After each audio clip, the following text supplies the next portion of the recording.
What's up, guys? I'm Alex, the electronics engineer at RSW World. This time, we are presenting the integrated control panel. Needless to explain, we can tell immediately from its location in the cockpit that the ICP is one of the most frequently used instruments by the pilot. The ICP is mounted right on the front face of the HUD, and it makes up what's called the upfront controls in conjunction with the data entry display. They work together, enabling the pilot to efficiently manipulate various systems such as communication, navigation, weapons, sensors, and so on.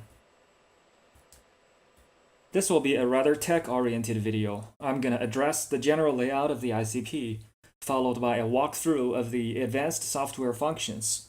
In the end, I will talk about some of the individual components in detail. This ICP is available either pre-assembled or in separate packages. More information on each package can be found on our website, along with the links to our web stores. You can also follow us on Facebook. Although each of the components will be introduced in this video, you still need to visit our website and check out the packing list before placing any orders. You may write to us at this email address if you have further questions. We will write you back once we have read your mails. The ICP comes in two different versions. I'm holding a fully assembled US version. There's also a NATO MLU version which involves an optional infrared sensor. They are virtually identical apart from the aluminum backplates and of course the IR sensor. We will discuss backplates later in this video. At this moment, I will just use the US version in the following demonstration. If you are familiar with the ICP, one thing that immediately catches your attention would be the lack of all the wire spaghetti at the back of this one, and the addition of a circuit board. It's the main controller board. It kind of makes this unit even more integrated than the real one. I mean, of course, for us computer gamers. However, considering the number of cables we intended to stick into the back of this unit versus the narrow cavity between the ICP and the HUD, we came up with the idea of adding a breakout box through a compact RJ45 cable. This would make the USB cord, the auxiliary power cable, and the main power cable more accessible for much wider places outside of the HUD. All the buttons and rockers are built with extra hard dome switches. The tactile feedback during the actuation process is so distinct that you can't miss it even through a glove. When pressed, they produce a more muffled click than ordinary tactile switches. The thumb wheels are built with a mechanical click at the minimum end, which feels quite distinguishable to the finger. Just like our ATD, the ICP is also backlit and dimmable with an external voltage source. It's known to be tricky to film a glowing object like the backlight here. The real thing looks much better to the naked eye than it appears in this video. The ICP is a plug-and-play hardware. It features a total of 37 joystick buttons. Since some games such as Falcon BMS currently only support up to 32 buttons on a single joystick, we have built the ICP as a composite device formed with a primary and a secondary module. I will be using Helios to demonstrate these two modules simultaneously. It's much better than the legacy Windows game controller property sheets, which can present only one joystick at a time. The primary module has 4 axes, which are the slider, Y rotation, Z rotation, X rotation here, one head switch for point of view, and all the panel buttons and rockers show up as 23 joystick buttons.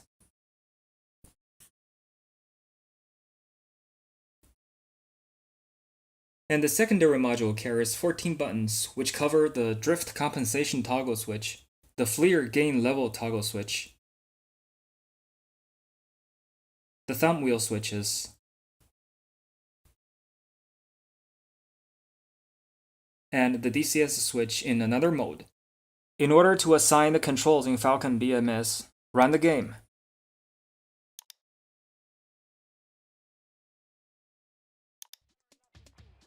Enter the Setup page and click on Controllers tab. The buttons are mapped in the key mapping portion here, and the axes should be assigned in Advanced Options under Avionics Control tab. HUD brightness should be assigned with the top left SYM thumb wheel, which is supposed to be slider. The text within the BMS drop-down list inherits the name strings passed on from Windows. I'm not running an English OS, and BMS apparently doesn't handle Unicode well. That's why it doesn't make sense here. See, it's the same with my Hota's Warthog. Anyway, there's nothing for you guys to worry about if you're using English OS. I'll go ahead and select the slider on the ICP. Yep, movement confirms. Same goes with radical depression. Go ahead and select Y rotation. And assign X rotation to HUD FLIR image brightness. Now the axes have been set up properly.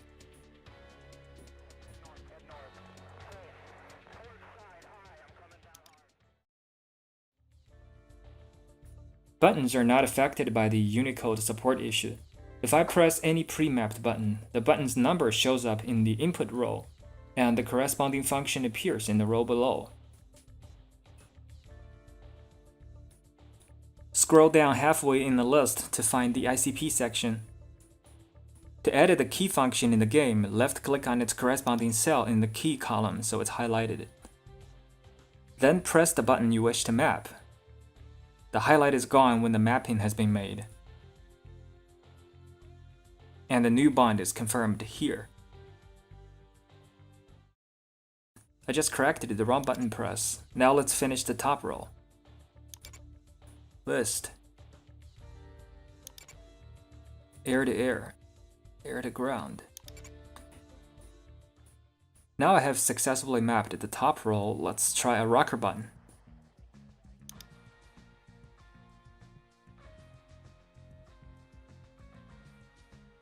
Find the FLIR rocker, level up, and level down. Before we proceed further down the list, it's time for us to do some homework.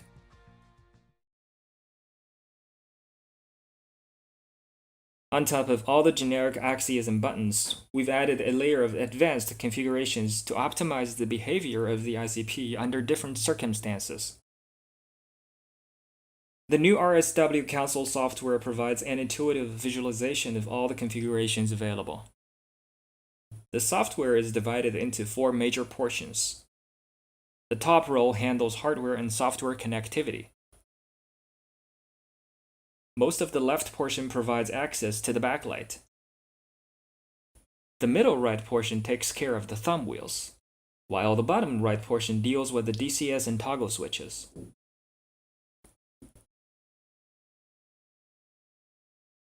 I'm starting to sense a lot of curiosity on the thumb wheels. A thumb wheel is essentially a potentiometer coupled with a mechanical switch. At least that's what it used to be. Our controller board only requires the pot, and it's not meant to interface with the switch. It's designed this way because in Falcon BMS, both the HUD, power on and off, require a separate key assignment, which one single mechanical switch cannot provide anyway. Instead, we've built a pair of software-activated virtual switches for each wheel on the left side, which are buttons 7, 8, and 9, 10. The cutoff threshold of each wheel is adjustable through this slider. We figured not all of you guys would get those thumb wheels from us. You may prefer your own potentiometers or Hall sensors. Either way, when you plug them in, they might not always work in the right direction because of power or magnetic polarity issues. It could be fixed by swapping the power and ground wires, reversing the sensor or the magnet, but sometimes it means a lot of trouble. And as a solution, each axis is individually reversible with our ICP with a single click on the software. SYM normal versus reversed. Now normal again. Same with another one.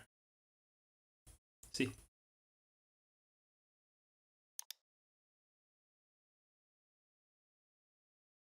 After connecting your thumb wheels, they might not always produce a full range of motion. I understand you can fix that with Windows calibration, but when it happens with the two wheels on the left, the off virtual switch might become out of reach. For that reason, each thumb wheel channel can be individually calibrated with our ICP controller hardware. I'll pick a wheel and click on the Recalibrate button next to it. Once calibration starts, the axis bar no longer indicates the current position of the wheel within its range of motion. As you move the wheel back and forth, the axis bar would expand from 0 and not shrink back. It would be showing the maximum range covered by your movement within the absolute full voltage scale. When this range exceeds 70% of the full voltage scale, you have 5 seconds before the calibration is terminated and the new range data takes effect. Calibration on this axis is completed, and the virtual buttons work like a charm. Now let's talk about the toggle switch. Most 3-position toggle switches would have a circuit turned on at either sideway position, but they don't close any circuit at the neutral position. This is called an on-off-on type switch, and 2 of them are used on the ICP. However, Falcon requires a switch to also send a signal when it returns to the neutral position. In order to solve this problem, we have built what's called a virtual neutral on position for each of them. They are buttons number 2 and 5 on the secondary module. When a toggle returns from either side position, it will trigger the virtual neutral on position, shown here. The sideway position of a toggle comes in either momentary or latched configuration.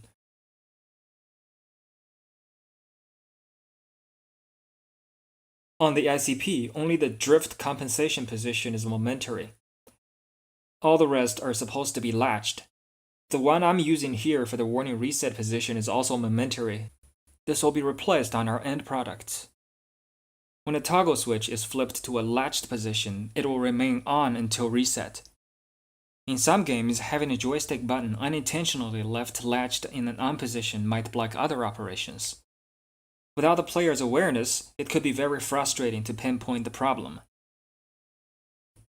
For this reason, we've given every toggle switch a one-shot mode called pulse mode, which allows them to turn themselves off half a second after they are engaged and held in place.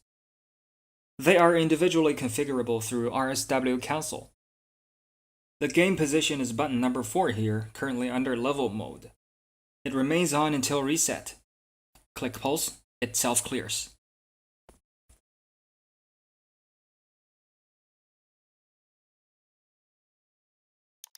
Now if you look back at the virtual buttons for the thumb wheels, you will find these options are also available for them. Some users may prefer to calibrate their axes in Windows anyway. When you do that, Windows allows you to proceed to the next step with the push of a joystick button. In this case, the virtual buttons for the thumb wheels may cause calibration to end prematurely. When that happens, there is an option in our software to disable all the thumb wheel virtual buttons. When enabled, this option is forcibly unticked if the user clicks Recalibrate for any thumb wheel. The tick automatically recovers when all axes finish calibration. It happens a lot when you enter the game. Stuff like the toggles in the game are different from their physical counterpart. Things are even worse if the game only supports incremental inputs. But fortunately, that's not the case with Falcon BMS. When this enable box is ticked, our software detects mission starts and makes the ICP hardware automatically generate a one-shot signal from all the previously engaged positions. So your mission will be in sync with the hardware from the start. The sync action can also be triggered manually by clicking the trigger button here. This comes in handy, especially for testing.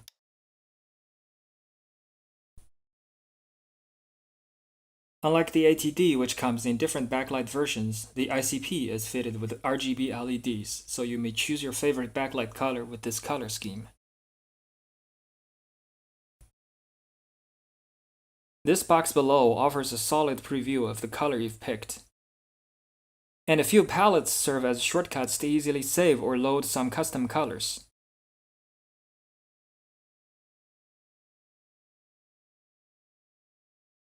We've picked cyan, canvas green, pure, and warm white as default settings. To save the current color to a palette, just right-click on it. If you are familiar with our ATD, the upper half of the ICP backlight control portion is pretty much the same as with the ATD. You may choose dimming with the auxiliary power supply or adjusting it with this slider. This extra box here offers a dimmed preview of the currently selected color, which resembles the illuminated effect on the actual ICP panel.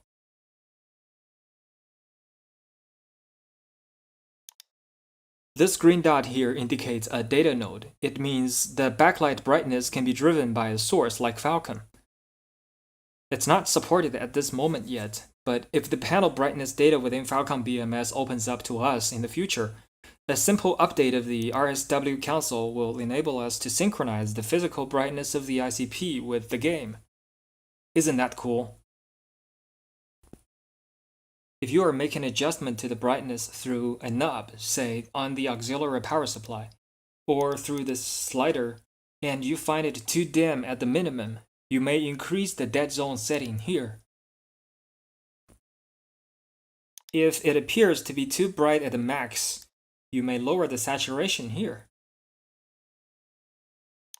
If your auxiliary power supply exceeds our recommended voltage range, you will get this warning here.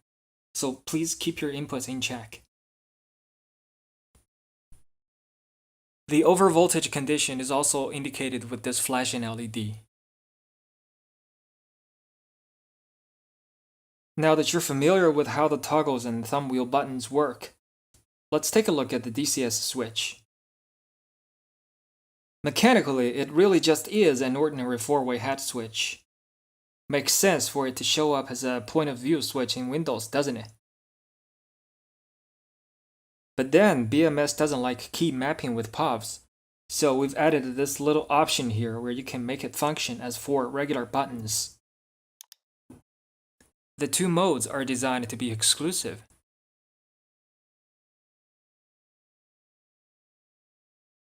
Let's fire up BMS again and get the DCS switch mapped. Scroll down the list. DCS up, oops. DCS down. DCS sequence and DCS return.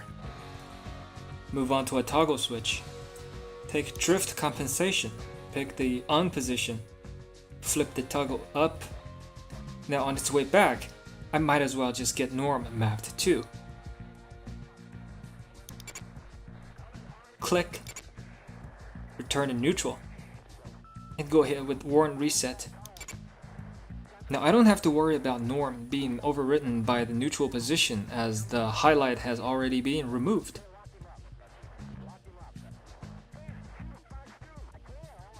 Once again, warn reset should be a latched position. I will replace this particular switch later.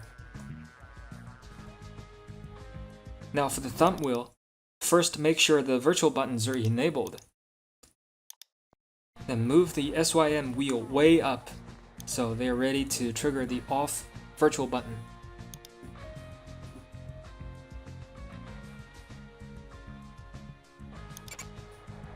Click on HUD power off. Move the wheel all the way to the bottom. Then click on HUD power on. Move the wheel up. Just like a walk in the park, right?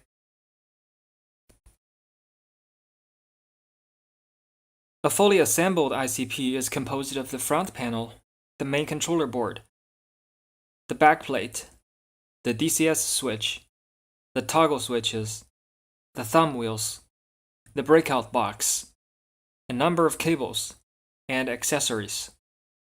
All the custom parts have been precisely machined on professional CNC mills. I have personally designed the circuit boards and programmed the firmware. Placement of the components was done on a professional SMT machine before the circuit boards went through an automated reflow oven. We would take the factory inspected boards, program and test each one of them. The front panel, the main controller board, and the mandatory cables are always included as a basic package. These countersunk screws, standoffs, nuts, and thumbwheel cables for the main controller board are also part of the basic package. The two versions of backplates are sold separately on our website. In order to fit in the rest of the ICP, 4 countersunk holes are required for mounting the standoffs, and another 6 are needed for mounting the front panel. For those of you who have already got your own aluminum backplates, the ICP is available without a backplate. The dimensions of those holes will be provided with the product. However, it is strongly recommended to purchase our pre-drilled backplates together because the holes require a certain degree of precision. If the holes were off, these connectors between the main controller board and the front panel won't line up, and you may end up damaging the connectors if you try to force them in. If the backplate is too thick or warping, they may not fit in deep enough to form a reliable connection either. The thumb wheels are provided as a standalone product so you can use with your own electronics. You don't see this kind of stuff every day. They're not ordinary potentiometers. There's a delicate microcontroller system within each one of them. The center chip is a non-contact magnetic encoder and it doesn't wear out like a pot. It might be slightly sensitive to very strong ambient magnetic fields, but fortunately that's not found in most of your homes. There are 5 gold-plated pins on the thumb wheel, and each thumb wheel comes with an adapter fitted with 5 caps, so you don't need to spoil the shiny coating on those pins with solder. The first pin from the left is 5-volt supply, and the third pin on the right is ground. They are reverse protected, but please don't exceed 5.5 volts when using with your own electronics. The center pin on the top is voltage output. It is buffered with an onboard amplifier, so please don't short it with either power supply or the ground, or else you'd risk damage to the amplifier, which voids your warranty. The 2 pins at the bottom are smart pins. When they are shorted together before power up, the thumb wheel would enter calibration mode upon power up. Most of you guys would never need that, so normally please don't short them together. If you short either one of them to the ground before power up, the other one would work as an emulated switch output. When the thumb wheel retreats into its minimum, this pin would send out a high level as if the switch is opened from the ground. Otherwise, it sends out a low level indicating the switch is engaged. In rare cases, if calibration is really required, short the smart pins with each other before powering up the wheel.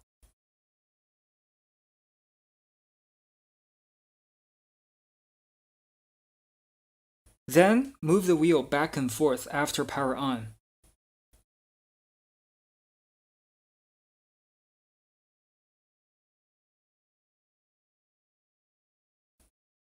Finally, keep the wheel at one end, which you define as its minimum. The calibration will stop in a few seconds, and then new settings will be saved. The thumb wheel output voltage is close to 0 volt at the minimum end, and 5 volt at the max. The thumb wheels come in mirrored versions. The ones on the left are not interchangeable with those on the right side. I know it's a lot of information to take, but we're doing everything we can to ensure you have the best experiences flying with our hardware. If you wish to learn more about our products, please visit our website or follow us on our Facebook page. Okay, this is Alex. Have fun gaming and thank you for watching. See you later.